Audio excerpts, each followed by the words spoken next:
সাধন চোরের একটা বিরাট গুণ, চুরি করে ধরা পড়লে সে তৎক্ষণাৎ স্বীকার করে। জিজ্ঞেস করলে হেসে উত্তর দেয়, ওরে, আমার পেশাই তো চুরি। জজ ব্যারিস্টার তো নই যে বিচার করব, ডাক্তার নই চিকিৎসা করব, ফকির নই ভিক্ষে করব। আমি চোর, চুরি করি, এতে অন্যায়ের কিছু নাই। নেতারাও চুরি করে, আমিও করি। আমাকে তোরা নেতাও বলতে পারিস। ব্যাস, নিজের ক্যারেক্টারের সার্টিফিকেট নিজেই এভাবে দেয় সাধন।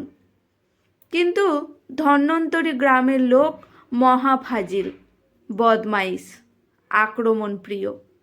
তারা সুযোগ পেলেই সাধনকে কারণে অকারণে ঠ্যাঙায়, দত্তদের পুকুর ঘাটে নিয়ে চোবায়, মাঝে মাঝে উলঙ্গ করে মাঠের মধ্যে ছেড়ে দিয়ে আসে। এত অপমান সাধনের কিচ্ছু যায় আসে না। ওসবর গা সওয়া।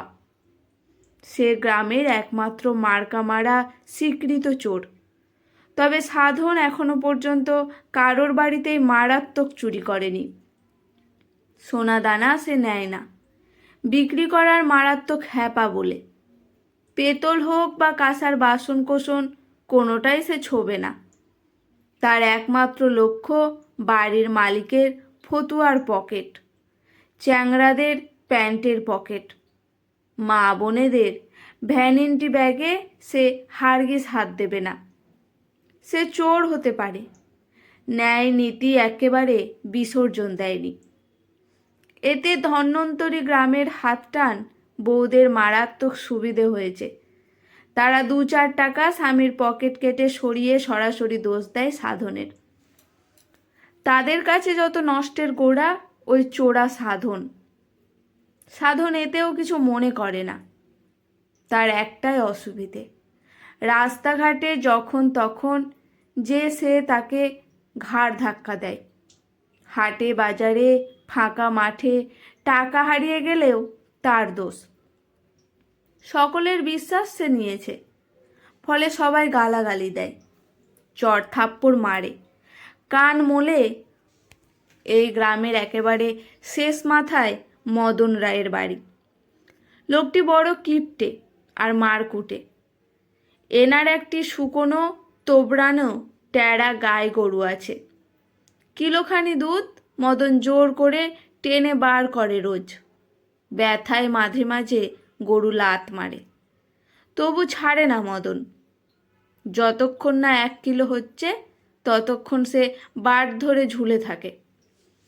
মদনের বিশ্বাস গাভী নাকি দুধ লুকাতে জানে, ষড়যন্ত্র করে বাছুরের জন্য সঞ্চয় করে রাখে। আজ দিন 7 হলো মদন হাফ ছটাক দুধও পাচ্ছে না। 2 ঘন্টা কোস্তাকুস্তি করেও হচ্ছে না। বারবার গরু লাফাচ্ছে আর চোনাচ্ছে। হঠাৎ করে এত দুধ কমার কথা নয়, তবে কি দুধ চুরি হচ্ছে? বাছুর তো সে টাইট করে বেঁধে রাখে, টোনা পরিয়ে রাখে। সন্দেহ হলো মদনের। মদন যা ভেবেছিল ঠিক তাই। সারা রাত জেগে আজ সে ধরে ফেলেছে সাধনকে। সাধন ভোরের দিকে চুপি চুপি তার গোয়ালে ঢোকে একটা ভাঙা তোবড়ানো টিনের ক্যান নিয়ে। তারপর সেই চ্যান চু করে গাভী দুইতে শুরু করেছে। অমনি মদন ঝাঁপিয়ে পড়ে পাকড়াও করে সাধনকে। মদন মারপিট না করে বুদ্ধি করে ফোন করে থানায়। থানায় মেজবাবু পেট মোটা দুঃখীরাম হর্ন বাজিয়ে 2 জন কনস্টেবল নিয়ে এলেন ধন্বন্তরী গ্রামে। তার আগমনে পিলপিল করে লোক ছুটে আসতে লাগলো মদনের বাড়ি। মদন সাধনকে গরু বাঁধা দড়ি দিয়ে বেঁধে রেখেছিল উঠোনের একপাশে কাঁঠাল গাছের সঙ্গে। হাইব্রিড মোটা দুঃখী দারোগা এসে প্রথমেই সাধনকে এক লাথি মারে পায়ের বুট দিয়ে। এটা নাকি দুঃখী দারোগার উদ্বোধনী আইটেম। সর্বক্ষেত্রেই তিনি এটা প্রয়োগ করে থাকেন।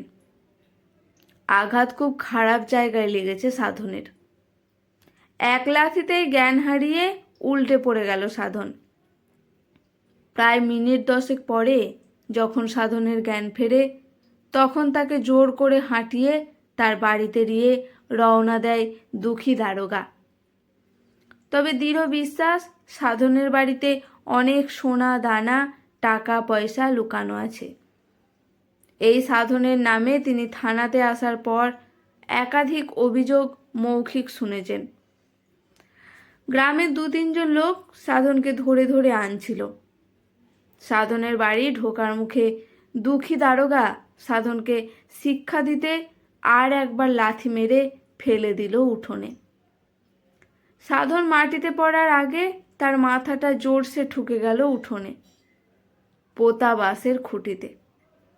সাধন আবার জ্ঞান হারিয়ে পড়ে রইল মাটিতে। দুঃখী দারোগা এসব অগ্রাহ্য করে 4-5 জন গ্রামবাসীকে নিয়ে ঢুকে গেলেন সাধনের ভাঙা একচালা মাটির ঘরটিতে। 2-3 মিনিট পরেই আশ্চর্যজনকভাবে তারা বেরিয়ে এলেন একজন অতি বৃদ্ধা অপরিচিতা অসুস্থ মানুষকে নিয়ে। অসুস্থ বৃদ্ধা বাইরে বেরিয়ে চিৎকার করে দুঃখী দারোগাকে বলতে লাগলো, ওরে দুঃখী, ওরে জানোয়ার, এত অমানুষ তুই! ডাক্তার দেখাইবার নাম কইরা আমারে রাস্তায় ফালাইয়া দিয়ে গেলি অন্ধকার রাত্রে। যাবার আগে তোর বউ ঘাড়ে একটা লাথিও দিয়া গেল।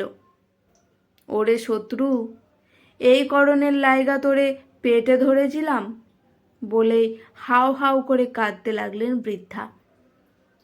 একটুখানি থেমে আবার বলতে লাগলেন, তুই সাধনরে ধরতে আইসোস?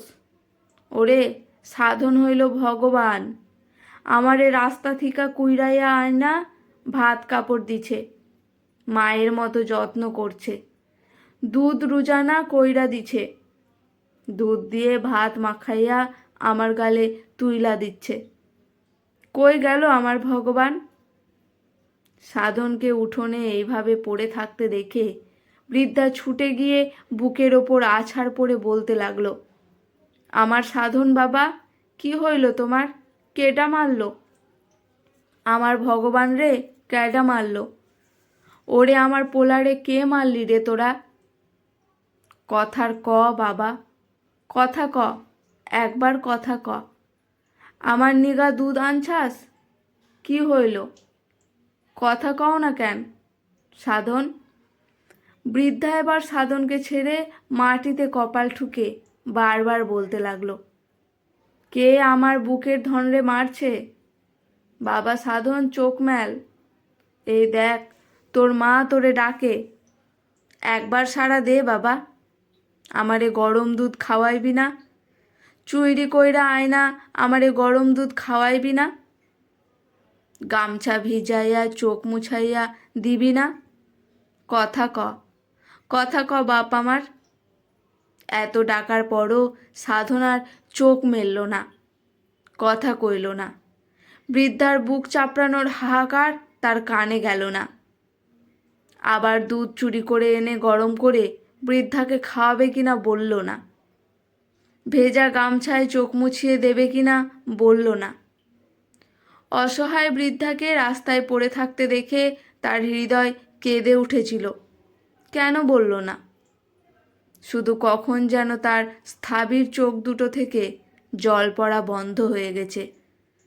চুরি করার ইচ্ছেটা শেষ হয়ে গেছে, দুধ আনার ইচ্ছেটা মরে গেছে। নীরবে সে চলে গেছে অনেক অনেক অনেক দূরে, অনেক দূরে।